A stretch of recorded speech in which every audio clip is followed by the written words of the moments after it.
He's come from Salzburg, which is kind of a big energy kind of team. Because of Red Bull, right? Oh, yeah. Slam dunk it. Cut that. Please Cut it straight out. That's the intro, lad. We've qualified for the World Cup. Go and compete.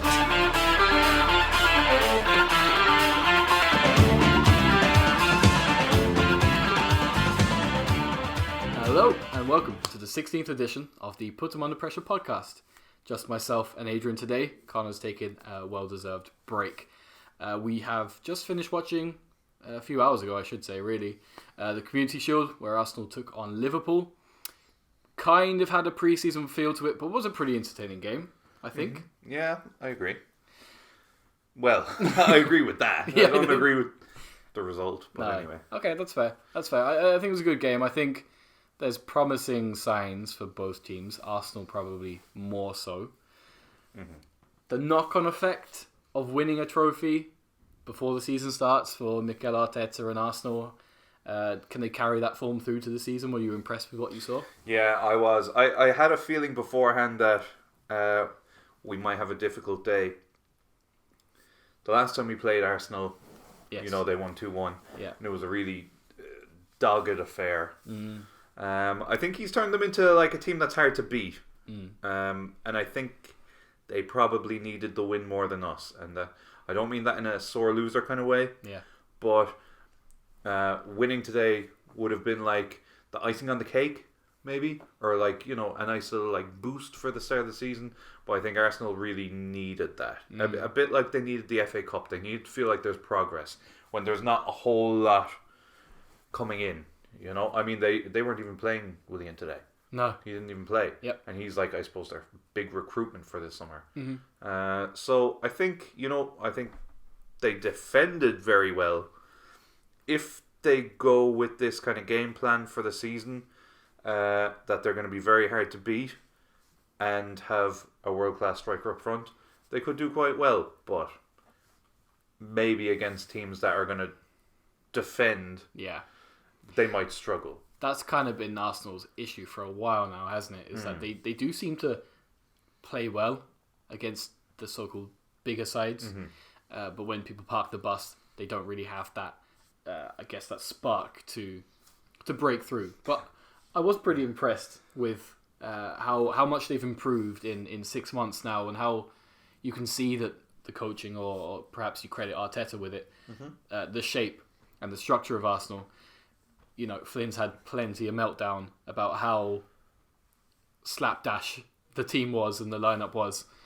To see them actually be quite cohesive and be very competitive against the best team in England was good sign. It was a good sign with a very young team too. Yeah, young team, and I mean, let's remember they didn't win.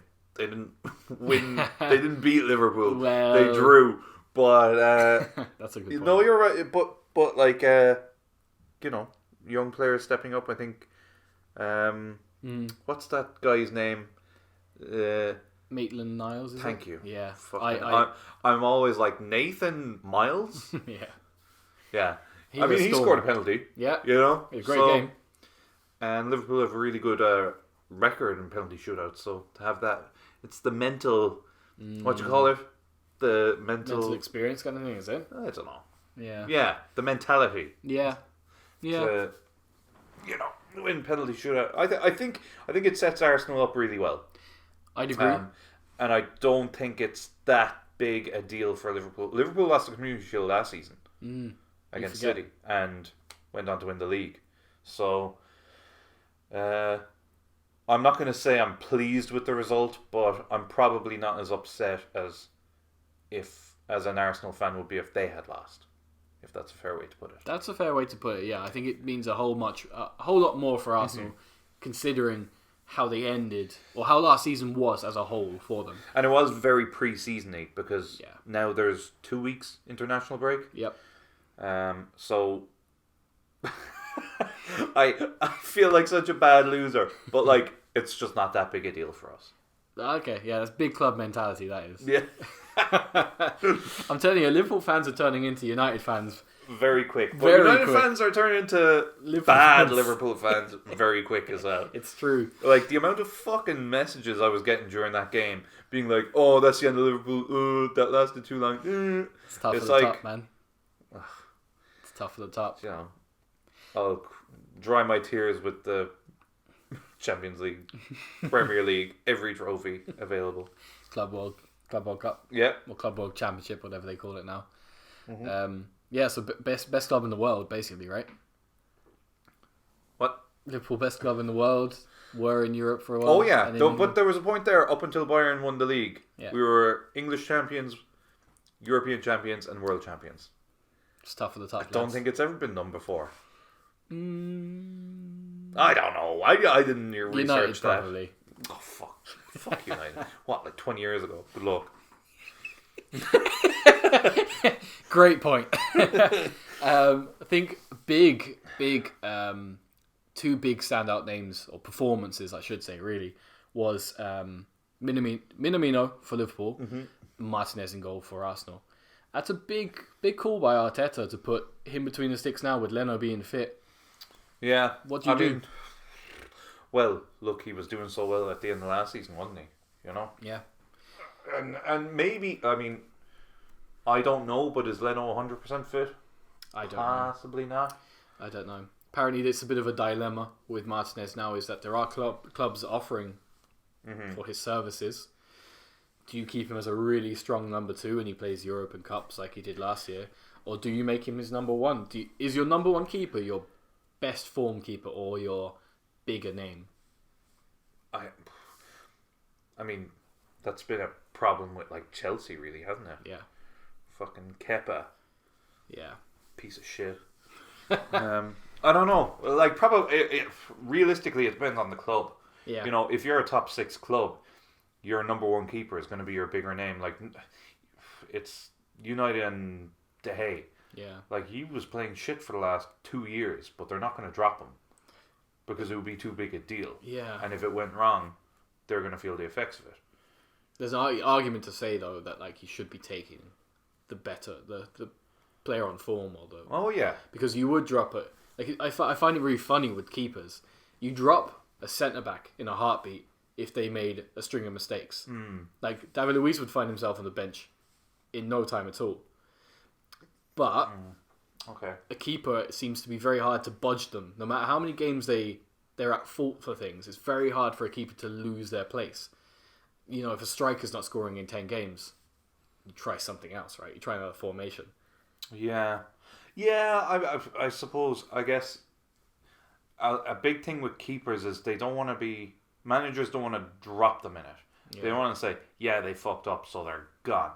Like, they'd rather say, well, the team didn't defend as a whole or as a unit or something. You know? So it's... And there probably are usually more options to bring in a centre-back than just the one keeper and a youth keeper on the bench. Yeah. Fair point. I think to flip it on its head, if you had a striker that was your sub-striker and he scored like 10 games in a row while your star striker was injured, I don't think people would be as quick to drop him. Because they're like, he's on form, you know? Yeah. Well, look, it's like the old thing in football, isn't it? Like, the further back the position, the more responsibility. Like, Yeah. you're not going to drop a striker because he hasn't scored in a game, but you might drop a centre back if he is an absolute howler. Yeah. They get a tough time. It's not a glamorous position for sure. Minamino had a good appearance, albeit 30 minutes or so, I think. But he just reminded me, and I don't want this to be like a big stereotype, but he really reminded me of like other Korean and Japanese players we saw in the Premier League, where they just run their socks off for the whole time they're on the pitch, and just look very energetic and contributing positively to the team. Yeah, he's come from Salzburg, which is kind of a big energy kind of team. Because of Red Bull, right? Oh, yeah. Slam dunk it. Cut that. Please. Cut it straight out. That's the intro, lad. He's always had that. He hasn't really scored or assisted anything since January. Now, I suppose there was 6 months we weren't playing anything, or 3 months anyway. Yeah. But he's got his goal now. He looks really tidy. I don't know, will he ever be like a Salah impact? You know, I don't think he's going to go on and play 200 games for Liverpool. But he looks, like you said, very good. Works very hard. I'm sure, like you're saying, the kind of Asian Ji-sung Park and yeah, Kagawa maybe and stuff, that's just a mentality thing. I have no idea, or it's the way they're, taught in schools and stuff. Yeah. I think he'll be a good option. I don't see Liverpool buying a forward, so they're going to have Origi, who is like Liverpool's whole thing is like speed, intensity, all that kind of stuff. If you see him play, like he gets the ball and takes about 3 touches and then does something. Origi, is it? Yeah. Yeah. Whereas Minamino is a lot quicker. Yeah. He's probably not as clinical, but he's a lot quicker, and I think he'd fit into that Firmino role a lot better. That's it. And I think he's a good squad player to have, because he keeps the front three on their toes, because you can get complacent. Like Salah's, Mane, Firmino's. Like Klopp adores Firmino. Like he's nearly the first name on this team sheet, right? Yeah. It's bad for a player to get that complacent. Yeah. And I think someone like Minamino, who, like you said, isn't going to be a world beater, isn't going to be the world class taking Salah's spot or anything, but he's sure good to bring on as a plan B. Yeah. I just think his attitude is like everything. Like you see Shaqiri even. I know he's had a lot of injuries, but he doesn't play much because his attitude isn't like you'd hope it would be. He's very much quality player. Yeah. Like Messi. You don't see Messi tracking back the whole time. I just compared Shaqiri to Messi, and I apologize. But you know what I mean? We should be cutting that. Cut my energized joke. But you know what I mean? It's that, like, he's so good, like set piece and like going forward and getting balls into the box and all that kind of stuff. He's not really good at tracking back or like hassling people, like pressing. And that's what Minamino is, without maybe as much quality on the ball. But even if you saw the goal, like the build up, it's a bit scrappy, but he doesn't panic at any stage. He's like just inside the box, and he tries to get the ball off, and it ends up coming back to him. Yeah. But he doesn't kind of just bring it down and snatch at it. Yeah. He's not like, fuck, I need a goal. No, tidy. Yeah, very tidy. It was, and like full credit I gave Arsenal. The goal they conceded was very much reminiscent of months and years gone by. I guess a bit of a how a Liverpool fella was the last man on the ball when there was like 6 Arsenal guys around the ball. But it was a tricky one. I mean, I won't. I think you'd be really critical of. Yeah, Arsenal I think that's a bit harsh. I mean, for the other 89 minutes, they were being put under the cosh and really dealt with it well. So against the best team in England, so. And the world, and the world, and Europe. I thought Kieran Tierney was very well. I thought Rob Holding as well held his own. Mm-hmm. Brewster missed the penalty. Mm-hmm. Bit of rush of blood to the head, I guess. He just skied it. He's been linked with every bottom half Premier League club. Do you reckon he will stay, or do you reckon he's going to go?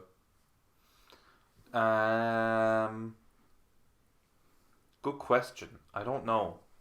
I think probably they'll keep him until January again, if I had to guess. And they'll see how much game time they can allow him. Yeah. Because he did well in pre-season, and there's still a lot of hype around him. He did really well at Swansea. He missed a penalty today, which is to be honest, it's a shame. It kind of reminds me of Lukaku did the same for Chelsea in the Super Cup. Yeah, man. Yeah, and it was like game over. Yeah. I hope it's not like that, because he's a lot younger. He's kind of that natural finisher that we don't have. He's being compared to Robbie Fowler, which is ridiculous, but that kind of he's not particularly good at anything except for scoring goals, which is a very good thing to be good at. Very, very much so. I think they'll keep him till, I don't know, the way Klopp is talking, then he's kind of talking, he's not saying anything. So that makes me think maybe if the right offer came in, maybe not a West Brom, but that kind of lower half of the table, Premier League.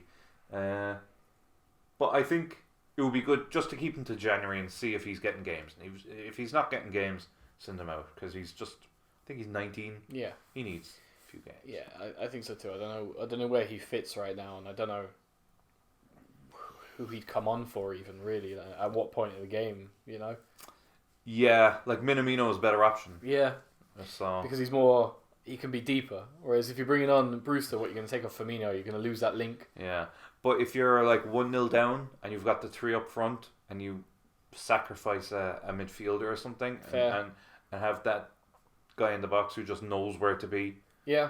And that's all it would take to like really kickstart his career is like one winning goal. Yeah. Something like that. Yeah. Apparently it's going to be apparently it's like a knock-on thing. There's a few teams looking at like that Ollie Watkins from Brentford who scored a bag of goals in the Championship, and allegedly if he goes, it's like there's a few teams like Palace, Villa, West Brom as well, like kind of the lower half table Sheffield teams. United I've heard a lot about, yeah. Is they're being linked, and if that happens then he's like number one target for a lot of teams, and whoever gets him, or if they do sign him, the others will try and scramble for like a loan signing, and Brewster would be a very good pickup, I think, for Palace as well. I don't know really. I mean, we could just do with someone who could score goals. Really, would be nice, but I think he'd do a job for a lot of lower half teams. He did it in the Championship very, very consistently last year. This is great. I love talking about Liverpool for 20 minutes. Fuck's sake.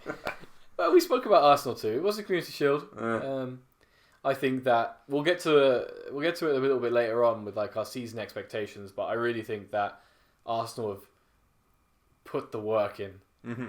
Arteta especially has just changed the culture and found a good team, and not been afraid to play players that not necessarily aren't the big names.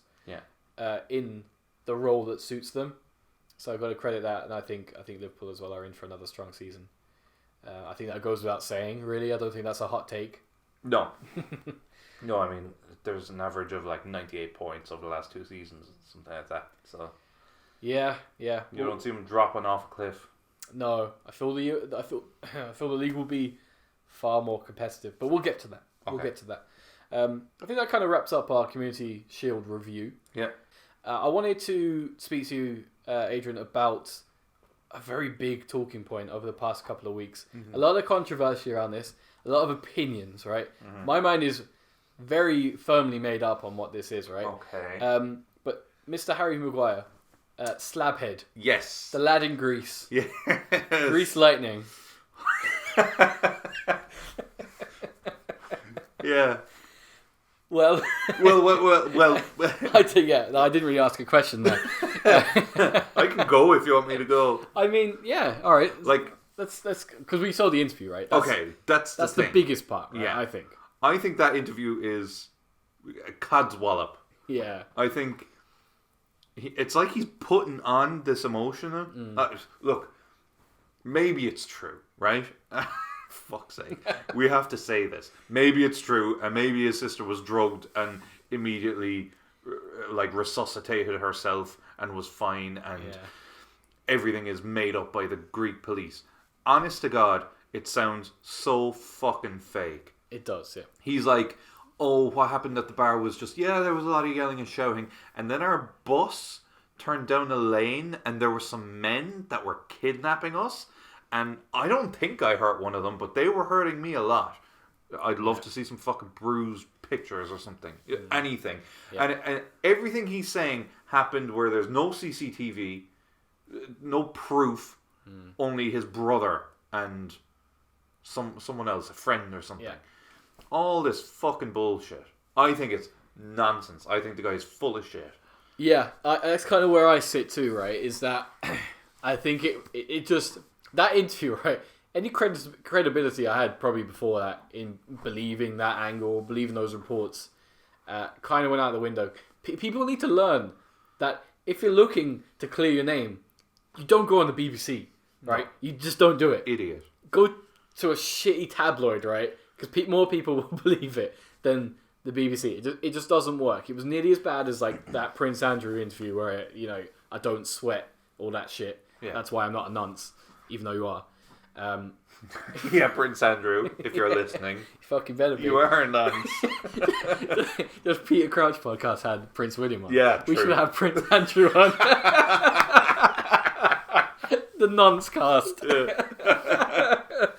But it's desperation. That's it. Yeah, it screams a lawyer saying, "Look, you need an alibi, Yes. you need a reason and justification for this."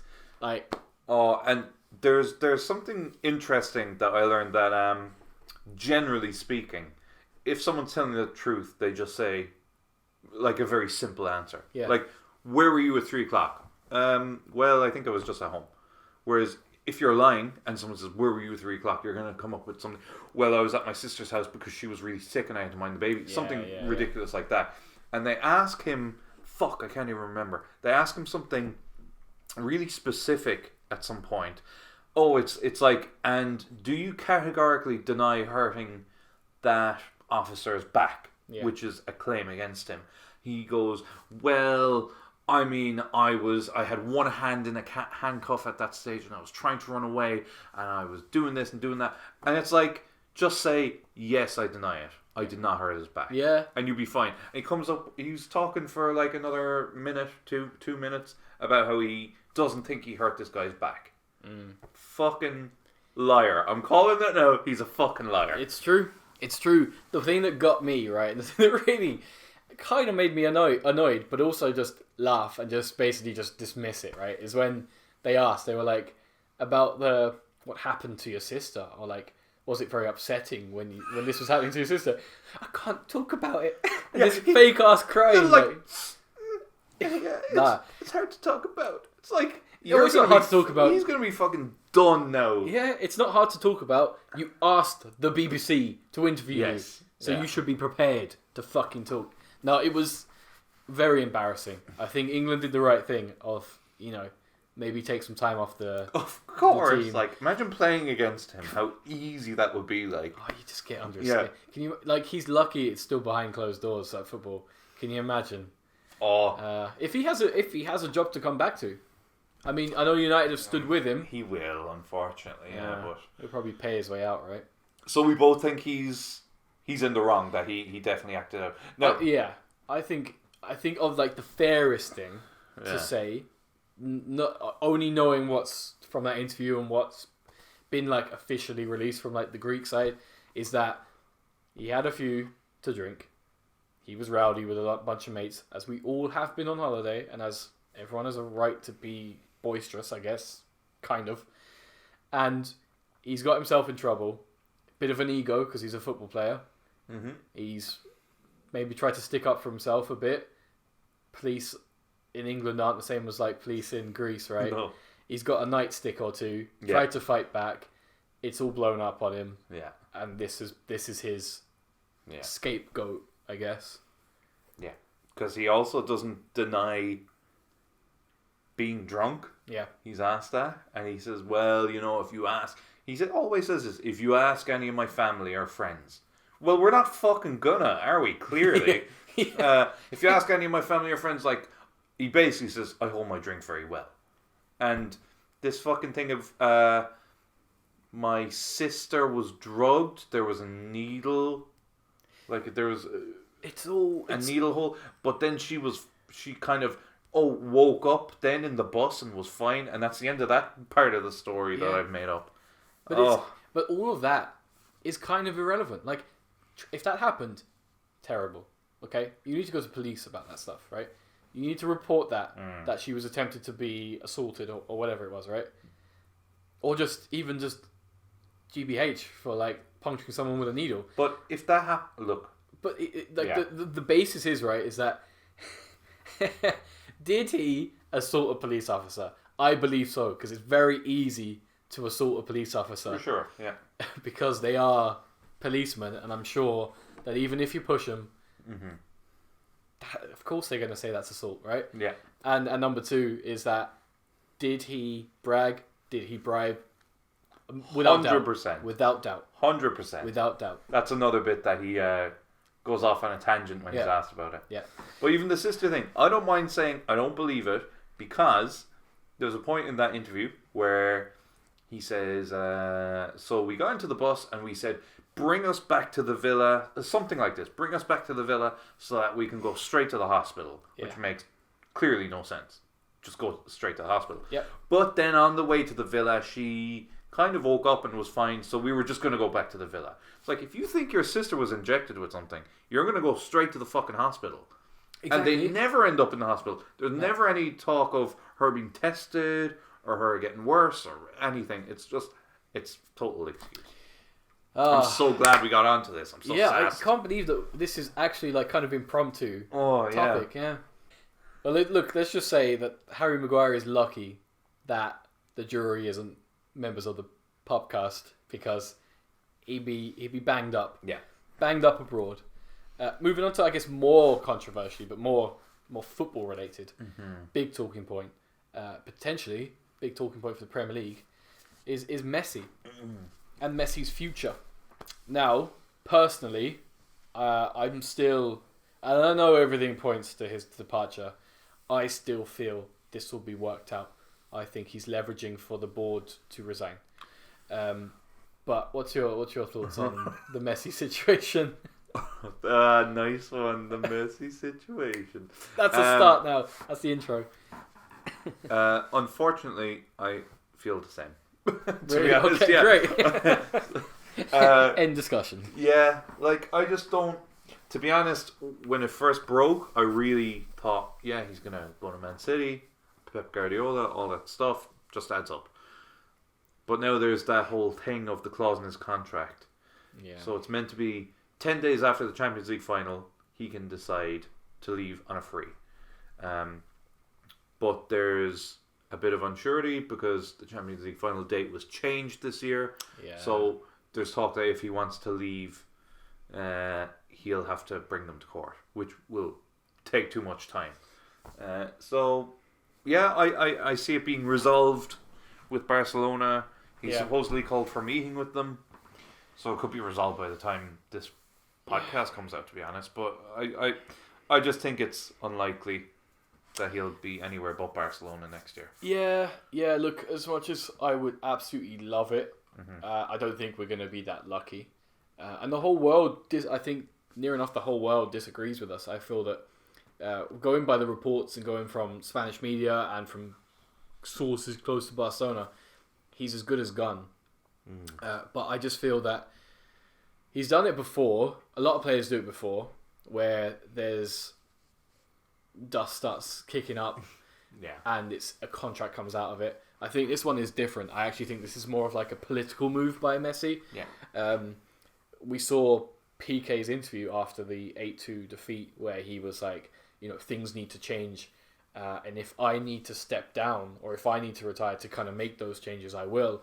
But he also made, I guess, he kind of alluded to the board, it not just being the manager or the players. It's more than that. They're clearly unhappy with how the club is being run from a board level. And I think Messi is probably the only player that can have enough leverage to make movements that way. And I feel the players feel that way. And I think he's maybe trying to play a bit of a political game with it. I don't know if it's like a deliberate, I'm going to do this like fake leave to make things happen. I think he does want to leave. But I think they'll convince him or they'll make it too awkward for him to leave. Yeah. Because that's the risk, isn't it? Is that they're saying that if things go to pot, the Barcelona board will just leak a lot of stuff to basically try and turn the fans against Messi, so that it'll have to go, and then they'll get what they want, which is hundreds of millions of euros at least for him, rather than walking away scot-free, which he can do in 12 months anyway, or whenever the fucking season ends now. Yeah. So yeah, bit of a strange one. If he leaves, do you see him going anywhere but Man City? I think there's only. I honestly think there's only like 2 realistic destinations, and I think that other realistic destinations would be like China or Qatar, where they definitely have the money for it. But he's not going to do it. No. I think Paris Saint-Germain, maybe. Yeah. Just for the Neymar connection, and obviously got cash, and Man City being the other one too. I would absolutely love it to see Messi at City because he's probably the only realistic one. Chelsea's name's been floated around too. I'd love to see him in the Premier League because I think it would just quieten a lot of the whole. Or could he do it outside La Liga? It's like, I'm sure he fucking even could. if he went to City, I'd still like to see it. Yeah. Because I think what they're talking about is, and I do believe he wants to go to City, and that it's possible if he's allowed to leave. But they're talking about him going to City for like 2-3 year contract, and then going to the other club they own in New York, and doing a year or two in the MLS, and then retiring. Yeah, it would be perfect. Yeah, it would make sense, but with Messi, doesn't just come the transfer fee. It comes like he's on like £1.2 million a week right now. I know, something ridiculous. Insane. So you obviously got to pay him well, but he also demands a team around him. That's another reason why he's unhappy at Barcelona. Is because they've invested very poorly. But you'd think, like, look, Barcelona haven't had a manager to manage Messi since. I don't know. You could Enrique, say maybe Luis Enrique, yeah. They've Guardiola. That's the thing, is that another reason why there's the unhappiness in the team is that they've had a string of shoddy managers. Yeah, nobody's really. Yeah, it's as if they've like hired mates. Whereas I think at least if he went to City, Guardiola he has the personality to keep him in check. Yeah, surely he's done it before. So he gave Messi his debut. He was in the B team. Debut? I'm sure he did. He managed Barcelona B with Messi in it, I believe. I mean, if that's wrong, Flynn, you can edit that the fuck out, right? But if it's right, Flynn's not going to search that. No, I know. I believe that's true. But no one's going to pull us up on it either, so it's fine. It's true. But yeah, it's an interesting one. Yeah. If we see him in the Premier League, I think we'll be very fucking lucky. Real lucky. I'd love it, yeah. But I just don't see it. I feel he's being in the Barcelona jersey next season. Yeah, I kind of agree. With Ronald Koeman at the helm. Oh, God, right. Yeah. Failed Everton reject, yeah. Good luck. More actual transfers that have happened. I think Chelsea have purchased very well. Very well. Which I think emphasises and backs and supports my claim that Lampard is a fantastic manager. So, Dave, if you want to turn off now, tune back in maybe like 5 to 10 minutes. But I feel as well Lampard has spent about 200 million now, which equals what Ole Gunnar Solskjaer spent last season. So I think it's more of a fairer comparison between the two now. Yeah. There's talk that he could break the record for like what's spent in a window. They've got making up for lost time, I guess. Yeah. I mean, Thiago Silva, time will tell if that's any good. I mean, he's 35, but fuck it. He's Thiago Silva. Yeah. Werner, great. Are we calling him Ziyech? Sure. Yeah, we'll call him that. That guy from Ajax. Yeah, probably a good bit of business, but like again, we have to wait and see. And Chilwell, England. He's English. He's good for the homegrown rule, and he clearly doesn't really like Alonso at left back. So no, not a lot of people like he's had 2 managers in a row now where Alonso's been out of favour. I wonder is it... He scores a lot of goals. Yeah, I wonder is it his murderous ways?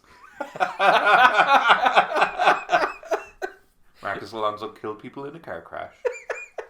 You heard it here. Yeah. Officially. Fucking come at us. Jesus, this is like the legal cast or something. Like we've put people... we've got the guillotine out for people tonight. Look, he's also probably getting on a bit, so... Yeah. I have no idea how old Chilwell is. Not as old as Alonso. Yeah. Right? I think that's the answer. Probably. Yeah. They also purchased that Sarr from Nice, and they've immediately said he's going back out on loan. Straight back on loan. Of course he fucking is. Along with the other... It's the Chelsea way. But look, lads. I mean... It works. Solskjaer has bought no one, and Lampard has bought loads of people. Yeah. This window. That's it. So it's 5-0 to Lampard already. Yes. Yes. This argument is going to rage on until next May. Yeah, and that's it. I think come May, final positions. I think Chelsea and United are very, very even. We're going to get to it. Yeah. We're going to get to it. They're very, very even, and I think come the end of the season. Yeah. that's when one side of the argument will have to Proof accept, is in the pudding, as they say. Last but not least, before we move on to our season expectations, which I'm very much looking forward to, because I think it's very juicy. We're going on a bit. We are. Yeah, I mean, yeah, we are. But it's just you and me. There's no one to There's disrupt no buffer. us. Yeah. When I'm not officially the host, I don't keep you quiet. Yeah, this is just conversations between you and me go. Yeah, late day to night day. chat with Hanley and Kieran. I mean, what more do you want? Matt Doherty to Wolves to Spurs. Is that confirmed now? Not confirmed yet, I don't think. Apparently it will be before he goes on international duty. So that's Monday. Yeah. What do you reckon? Good? I think it's a fucking bargain at 15 million if that's the case. Jesus Christ, that's like when you think Wan-Bissaka went for 50 the season before. True. Yeah. Holy moly, that's similar-ish kind of players, but big age difference, I guess. These are COVID times. But But he's not old either. Yeah, I mean, he's 28. There's a couple more years in him. Yeah. Plenty more years in him. Plenty more years in him. I find it interesting then that Spurs got an offer for Aurier. Or Aurier, I don't know how you say. And rejected it. Yeah. When he's clearly not really going to play much. No.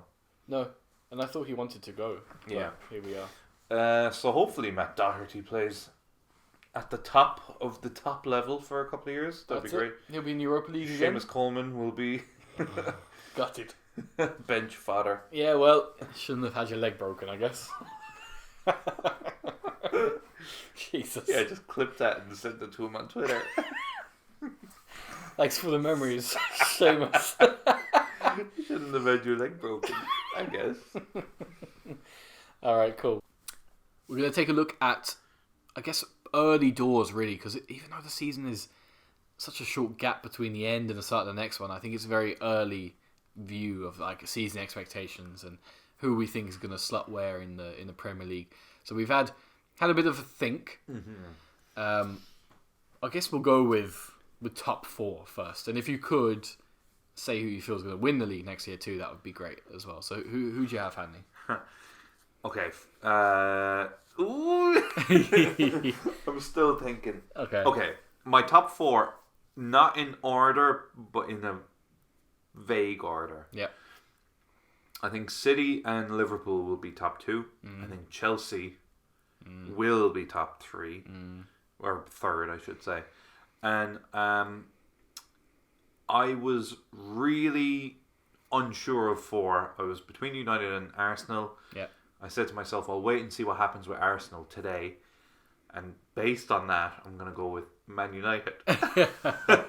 Fair enough. Because of what we were saying earlier, I don't know how they'll do against teams that sit back and defend. Yeah. I think United have more in them. We also have to see what happens in the rest of the transfer window. It's nearly impossible to predict at this point, but I think United are better set up right now to finish top four than Arsenal. Yeah. Even though I think Arteta is doing a better job than Solskjaer. Yes. As does everyone else. Yeah, no, it's I agree, especially on the point that struggling against the smaller teams. Yeah. Because United basically post COVID was the smaller teams and being able to put them to the sword and compete against the so-called bigger clubs as well. Do you have a top four? I do. It's very similar. Again, I'm really flip-flopping over Arsenal and United. Just to be different, I'm going to say Arsenal get top four. Interesting. We always have a surprise, it seems, in the Champions League or Europe over the past few seasons. We had Wolves and Burnley. United in the Champions League last season was a big surprise. So there will always be that wild card team, I guess. Maybe it's Arsenal. I don't think it's going to be Spurs. I don't think Leicester are going to do it again. No. So maybe Arsenal. But I do think that the set and forget top three are going to be Liverpool, City and Chelsea. Yeah. I don't think it's going to be as close as runaway as it's been No. for the past few years, because I think that Chelsea, United, Arsenal and Spurs arguably are all improved. Whereas Liverpool are maintaining. Yeah. City are... You never really know with City. They should be fantastic, but sometimes they're just not. Yeah, and it is an aging squad. Like, it depends, is Jesus going to turn into a 20-goal striker this season? Yeah. If he gets the games, I'm sure he will. But if Pep is doing his fucking rotation thing the whole time, I don't know. Yeah, it's a difficult one. And if they get Messi, they might run away with it. I know, that's the thing. If Messi signs, it's like, well, City's title, right? Yeah. I wouldn't. I'll say it now. I think Liverpool will have another 90-plus point season. I don't know if they'll win it because winning consecutive leagues is like notoriously difficult. Yeah. And I mean, based on today, they looked not too good. They haven't strengthened. You'd hope they'll bring in one or two before the end of the season. If your man Thiago comes, I think that could make a huge difference. But right now, if I had to predict, do you know what? Fuck it. I'm a Liverpool fan. I'll say we'll win the league again. Yeah. Why not? Okay. I'll go for it. You kind of stole my thunder, but yeah, the exact same. Really? I do think that Liverpool will defend their title. Ooh. It will be tough. I'm not really sure tough. I believe that. Maybe I don't either. It's just years of of failure that makes You don't even believe that you have won the league. You're still not believing that. No, I think they will. I think that this year will throw up a lot of strange things.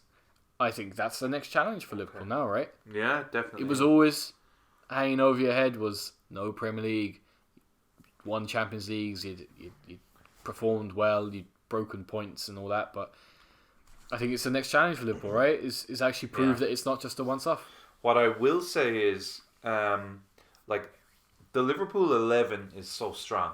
The other players in the squad obviously aren't as strong, but for 2 seasons when we've done really, really well, the likes of Salah, Mane, Van Dijk have avoided major injury. Yeah. And this could be the season that Van Dijk breaks his leg or Salah does his cruciate or something. Just feels like we're riding that wave a bit too long with no backup. Yeah. So we'll see. I just feel like after 2 seasons and not much of a break in between last season and this season now, something could go wrong. So be interesting to see how they deal with it. Very good, very good. Well, speaking of things going wrong, who do you feel is going to be relegated? Whew. That was a really good segue, by the way. That was perfect. I know, right? That was so good. Right, I have 3 teams. Well, I have 7 teams written down, but I have the 3 that I think will. But like, the 7 potential teams. do you want my 7 potential or just the 3? I mean, you've teased us now with the 7, so give us the 7. Okay, the 7 I have are West Brom, Brighton, Leeds, Fulham, West Ham, Villa, and Sheffield United. Ooh, okay. Okay, and who do you think is going to be relegated from I that? think the 3 of those will be Villa, Fulham, and Sheffield United. Wow, that's a big call. I know it's a big call, but it seems like nearly, not every year, but probably every second year, a team is promoted and does like ridiculously well. Yeah. Like so well. I remember like Hull had a season like that. Huddersfield. Wigan, Huddersfield. Yeah, like finishing season. not just top half, but like 7th, 8th, that kind of. And I feel like that's what happened with Sheffield. And they're just like flying high. I just think they could have a few bad games at the start of the season and never recover. And I think like Brighton I have down there, I think every year I think Brighton are going to get relegated and they survive. They've just got it in them now. They've never been relegated. They're one of those teams. Leeds I think are their squad is like too good. West Brom, again, I just think it's hard to say, isn't it? It is, and like we don't watch the Championship all that much. Yeah. But like even just looking at the manager and looking at where and looking at how well they did, it's hard to say West Brom and West Ham again. Like, you know, they got themselves into an issue this year and got out of it. I don't see Villa escaping it again. Depends, I guess, doesn't it? Fulham, to be honest, Like I watched the playoff final and they were fine. I didn't think they were a Premier League team. No, it was a shame. I actually think that Brentford are the better team than Fulham. I was very sad when Fulham got promoted because it's just the same teams. Fucking West Brom too. It's like Mitrovic again. Yeah. Do we need that cunt back in the league? We don't. Oh my god. Useless. Yeah. Useless fella. So those are my three: Villa, Fulham, Sheffield United. I mean, look, if you've called it, that's a big call and fair play to you. Thanks.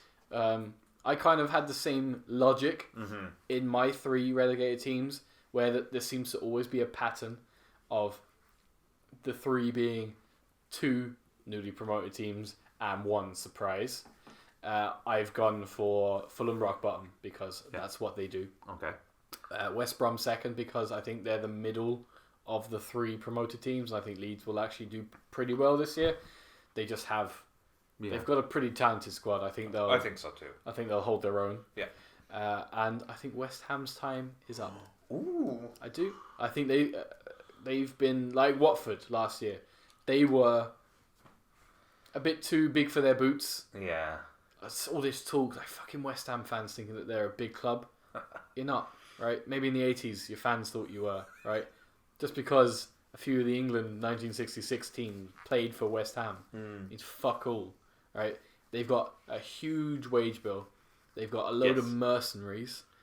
They play in a stadium that they have no being owning or having, and I think it's just going to go crashing down. Yeah, and I think it will be the wake up call that the club needs to get back to its roots of being a traditional London club that should be using and utilising their youth academy. And they haven't signed anyone, have they?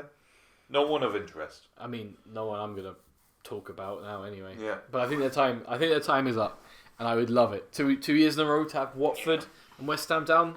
Go for the hat trick then and get Brighton the following season. Excellent. Do you have fears of Palace going down? I had fears before we signed Eze or Easy or however you want to pronounce it. It just rejuvenated. It's funny, isn't it? Football's so up and down. Like, before that signing, or before signing Ferguson even, it's kind of doom and gloom. It's like, fucking hell, we have a squad average age of 42. We've only got a team full of defence midfielders. There's no way Roy Hodgson's ever going to bring, like, nice football back to Palace, because we've just been stable.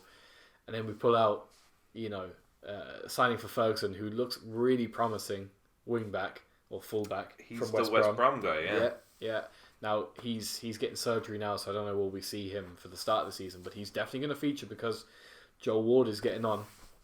And to sign this guy from QPR then as well, who, I don't know, you shouldn't say it, but like when you see highlights of him and you see his goals and his assists, holy shit, he's lively.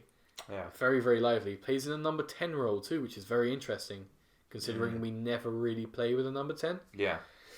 And just seeing us spend money and QPR fans being devastated that he's left kind of picks the spirits up a bit. Yeah. Knowing us, we'll have a really good start or a really good end to the season. We won't have a consistent season.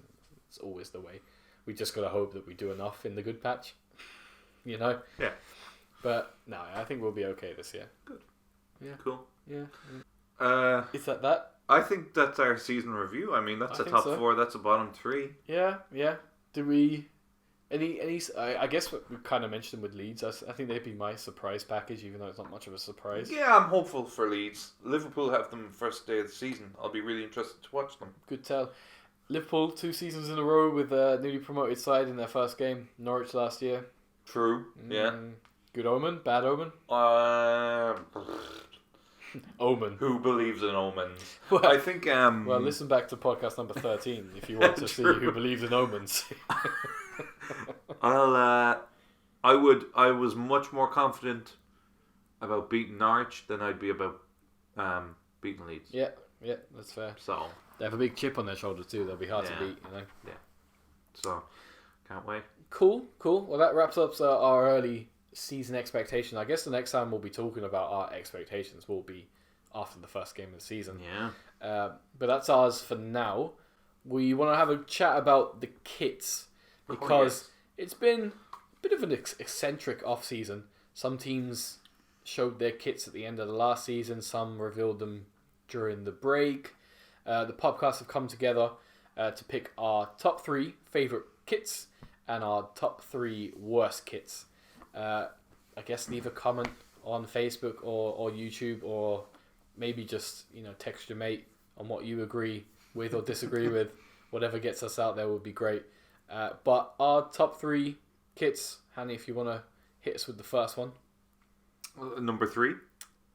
Yeah, let's do it that don't way. go 1. You gotta fuck, save all right, it. sorry, yeah. Well, that means it's me saying it, so, because I have more to say on this one. Yeah, you say this one. This is 3. I fucked this up already. Media training's been out the window. In number 3, it's Brighton's home kit. Very plain, very standard, a lovely white colour. I think it's lovely white colour. White collar. Oh. You should redo all this. Ooh, okay, yeah. It's like it's blue.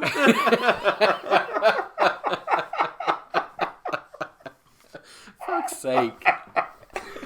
Fucking hell. Okay. Do we keep going or do it again? I mean, yeah, just keep going. Okay. If you're listening at this point, I mean, fair play to you. This was going to be the highlight. Fuck, this is supposed to be a video. Well, okay, maybe just say Brighton. Brighton home kit. Number 3, Brighton home kit. There we go. Flynn, I think that part could be the intro, maybe. Maybe intro. He's definitely made an intro already, and he's like, you motherfucker. Yeah. Anyway. Whatever you think is best, man. Let's just do it again. Okay. Let's just do... You can keep this in, but at least to make a video, just say, number 3, Brighton home kit, and we can start a Facebook video there. Okay. Number 3, Brighton's home kit. Nice. Number 2. Oh, Lord. Okay, do it again. All right, Sorry, okay. I won't. No. Just look at it. There's a picture. Oh, fuck.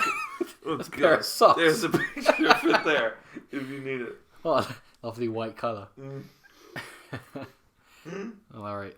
Stop the giggles. Yeah, you got it. Okay. In at number 3 is Brighton's home kit. I'm a fan of this, and that says a lot.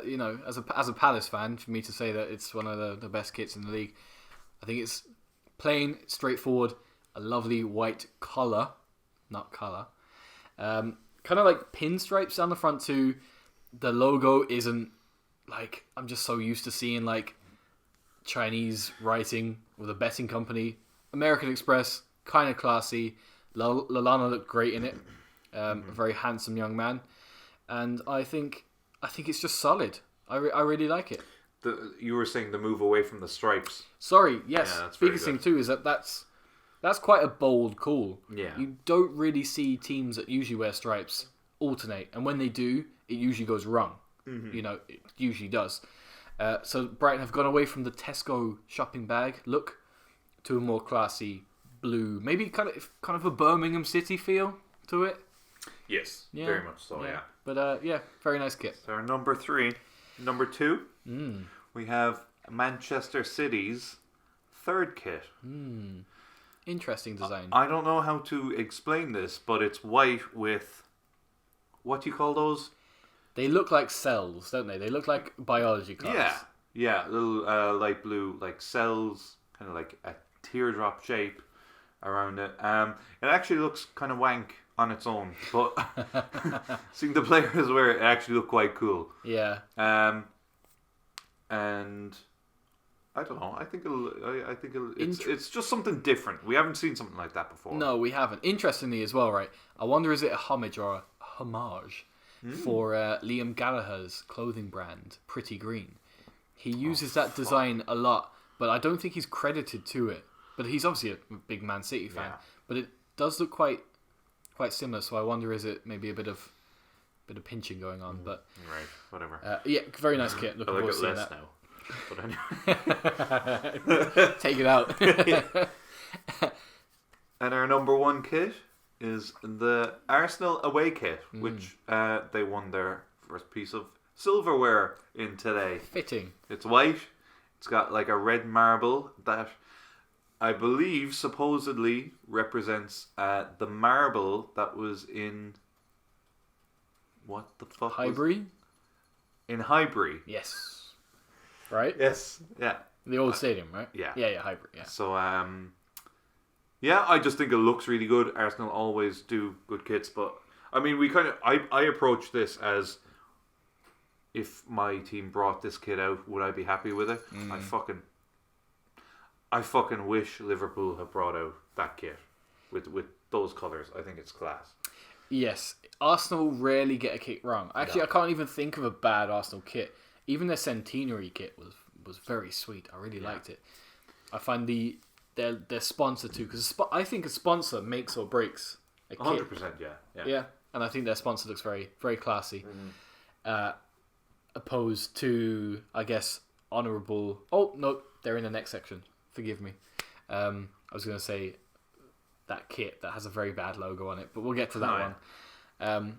Honourable mentions, I guess, are Spurs away, like the green kit. Again, it's very much like my reasons for the Bryson kit. It's just plain. It's good colours. Yeah, it's not traditional, but you kind of need to mix them up, I guess. And the other honourable mention? Yeah, I quite like the United third kit. It's kind of black. I don't even know what you call it. It's like black and grey, if that's possible. I don't really like the stripes on the shoulders, but again, when it's on the players, it looks very smart indeed. Very good. And that pains me to say. Yeah. And, kind of like Arsenal, you rarely see a bad United kit. I think they're so big and they're so worldwide that they kind of have to play it a little bit safe every year. Yeah. It's never anything elaborate, is it? It's always like the same design on 3 different colours. Feels like they're pushing out a little bit this year. They have a bit of a pattern, but I think that's the thing. It's Arsenal are doing the same. Do you remember when they had like the kilt colour, like the kilt pattern on their shirt? That was terrible. That was that a when bad Van kit. Persie was there? Yeah, it was, yeah. Fuck. But it became like an iconic kit because they did really well that year. But it was a bad kit. Bad kit. Yeah. Speaking of bad kits. Oh, nice! Yes, you're on fire today. Fucking Mr. Segway. Mr. Segway. In at number 3 is the Southampton home kit. I mean, I just think it's shit.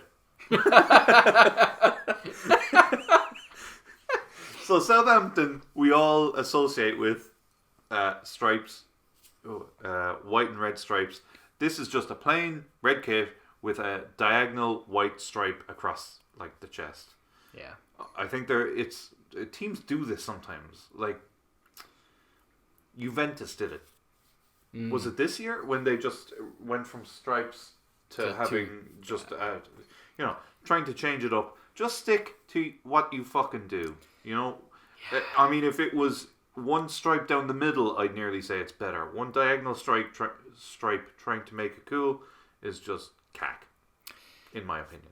Yeah, they did this before because I remember Jason Punchin playing for Southampton wearing a very similar kit, but yeah, I don't see the need for the change, to be honest. And they actually had like what I was describing, a stripe down the middle. They kind of had that last season. Yeah. Which looks way, way better. And now they just have... It's basically a red kit. It's a sash... Yes. What do they call it? A sachet, isn't it? Yeah. Yeah, with like fucking bridesmaid on it or something.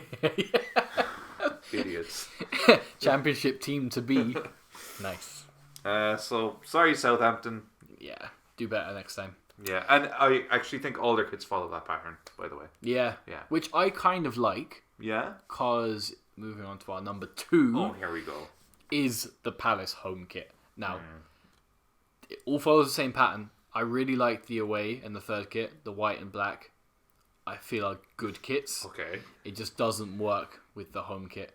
And it's just the middle stripe. The fact that it doesn't go up to the neck just makes it look very odd. It is growing on me. The Palace kit just kind of feels wrong. It looks wrong. And it's basically all down to that middle stripe not going up to the top of the shirt. So bizarre. It just... But did you say that was designed by a 9-year-old or something? Well, yeah, here's the story, is that, like, there's clearly a message that the Palace board and community are trying to show, is that when this was advertised and when the shirts were presented, it was these 4 colours, or these colours unite us. Yeah. And it's basically red and blue, white and black. Very fitting for the time, right? So the sentiments are very respectful. And it turns out that the design of the kits was one that was sent to Steve Parish, the chairman, by a 7-year-old fan, which, again, lovely. It is really nice that there's a community filled to Palace, right? But there's a fucking reason we don't let 7-year-olds make decisions, right? we don't, right? Because they get it wrong. Let's just make this a soundbite for your son in like 4 years' time.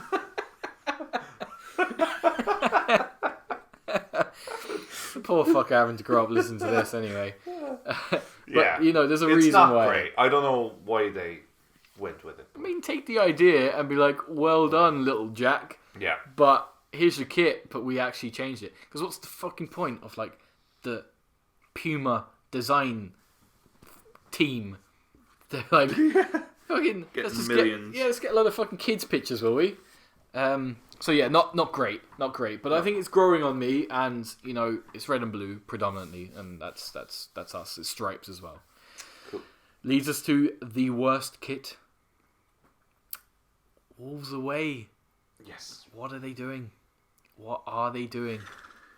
Yeah, it's kind of all over the place. It is. Like, and the fact that, like, if they committed to that design that's on the body all over, you'd kind of go, well, fair enough.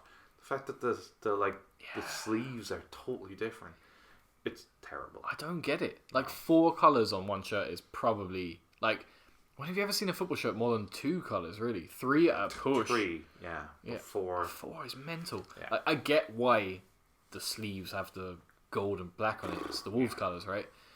But like you said, if they just cut the white and it was all that design, beautiful kit. Yeah. Strange. They pissed the bed on that one. They shat the bed. Honourable mentions before we wrap things up. Mm-hmm. The Chelsea kits. Yeah, this is not just the Chelsea kit, but all 3 of Chelsea's kits. So, the home kit. For some reason, maybe it's because we're Irish, it just looks wrong. 3 because we're Irish. Oh right, the 3, yeah. So we're used to like the it was like a white 3 on a green kit. This is like a blue 3 on a blue kit. Yeah, it just looks terrible. To be honest, it looks like Nike just made no effort whatsoever. Their away kit, this white thing, it's got some stripes on it. Not even stripes. What do you call them? Dots. Lines. Yeah. Looks like it's... Squiggles. Yeah. I mean... Without them, nice. Without white kits, honestly, you can really struggle to go wrong with a white kit. Yeah. And Chelsea have done it. And their third kit, which is just a knockoff Palace kit. Yeah. Where they even got red and blue, I have no fucking idea. I mean, yeah. Look, I mean... I mean, we could have made the bottom 3 the 3 Chelsea kits, but that would be boring. But it's such a weird one. Like, your third kit's supposed to be like distinctive so that it doesn't clash. Yeah. Red and blue are very common shirt colours. Fucking Egypt. Chelsea, eh? And people say that we don't criticise Chelsea enough. Well, there you go. Shit kits. All right. Cool. Okay, well, that wraps up the 16th Put 'em Under Pressure podcast. Thanks everyone for listening in. If you've enjoyed the podcast, please stay tuned for a new one in about 2 weeks' time. Au revoir. You've been listening to the Put 'em Under Pressure podcast. To keep up to date with all of our content, give us a follow on Spotify, YouTube, and Facebook. Outro music. Boom. That was good. That was good, yeah? Yeah. We'll prepare and we'll go and we'll do our best. We'll put them under pressure.